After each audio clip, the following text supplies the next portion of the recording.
Le secret le plus étrange d'Earl Nightingale. Savez-vous ce qui arrivera à 100 personnes qui commencent à se lancer dans la vie active, même à 25 ans, et qui croient qu'elles réussiront? À l'âge de 65 ans, seuls 5 sur 100 atteindront leur objectif. Pourquoi tant d'échecs? Qu'est-il arrivé à l'étincelle qui était là quand ces personnes avaient 25 ans? Que sont devenus leurs rêves, leurs espoirs, leurs projets? Et pourquoi il y a un si grand écart entre ce que ces gens avaient l'intention de faire et ce qu'ils ont accompli réellement? C'est le secret le plus étrange.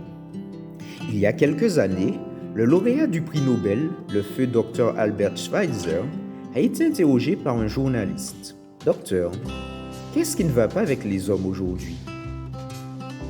Le grand médecin est resté silencieux un moment, puis il a dit « Les hommes ne pensent tout simplement pas. » C'est de cela que je veux parler avec vous. Nous vivons aujourd'hui dans un âge d'or.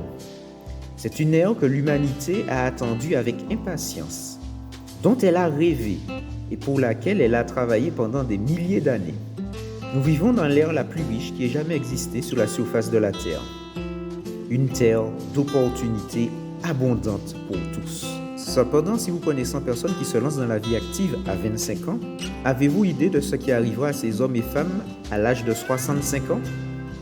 Ces 100 personnes croient qu'elles vont réussir. Elles sont ambitieuses. Il y a une certaine étincelle dans leurs yeux. Et la vie ressemble à une jolie aventure intéressante pour elles.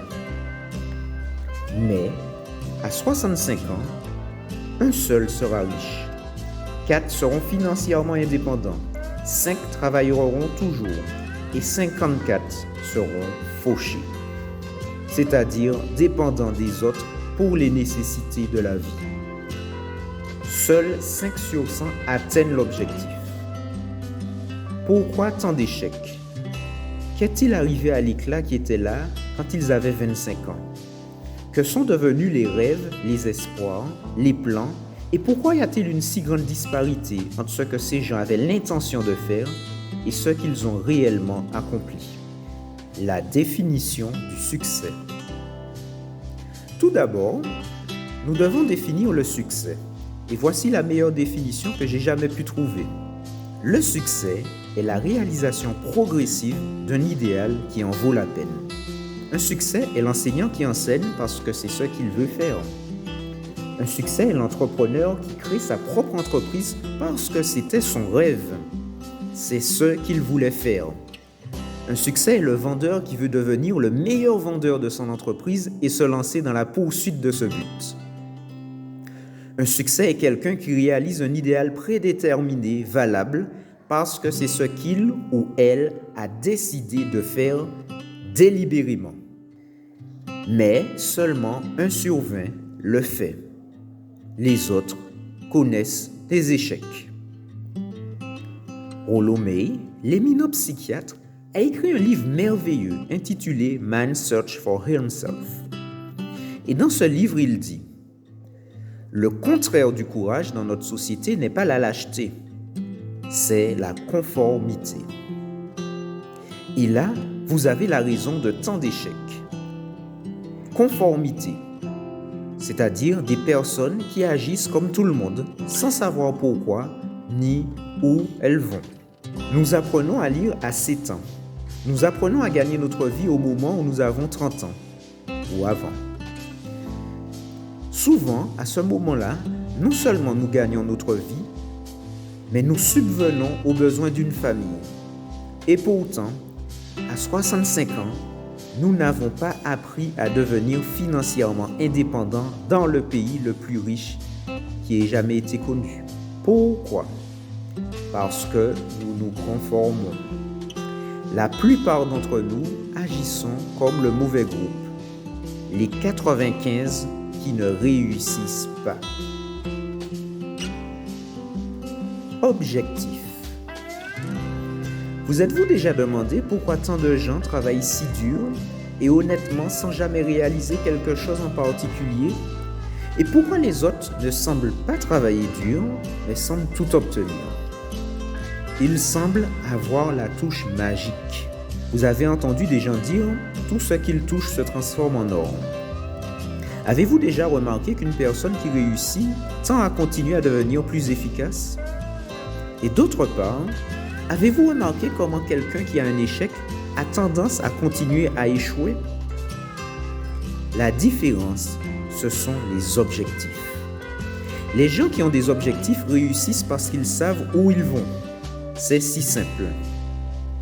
Les personnes qui échouent, quant à elles, croient que leur vie est façonnée par les circonstances, par les choses qui leur arrivent, par les forces extérieures. Pensez à un navire avec le voyage complet, tracé et planifié. Le capitaine et l'équipage savent exactement où va le navire et combien de temps cela prend. Il a un objectif précis. Et 9 999 fois sur 10 000, il y arrivera. Prenons maintenant un autre navire, tout comme le premier. Seulement, ne mettons pas d'équipage dessus, ou pas de capitaine à la barre.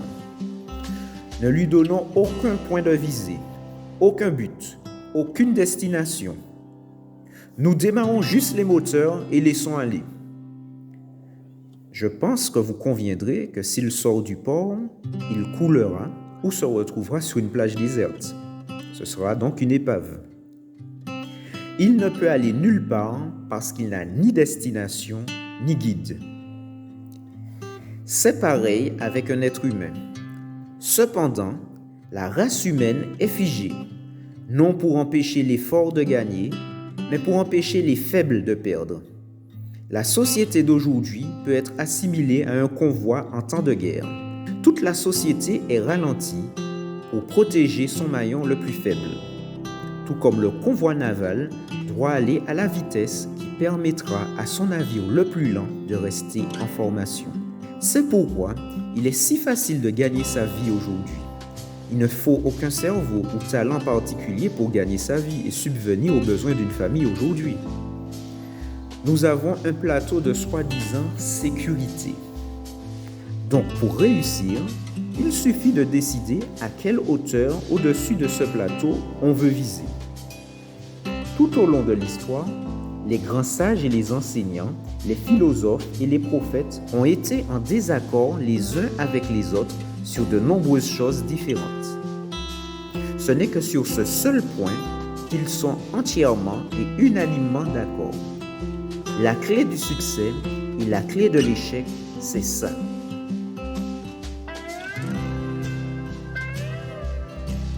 Nous devenons ce que nous voulons être.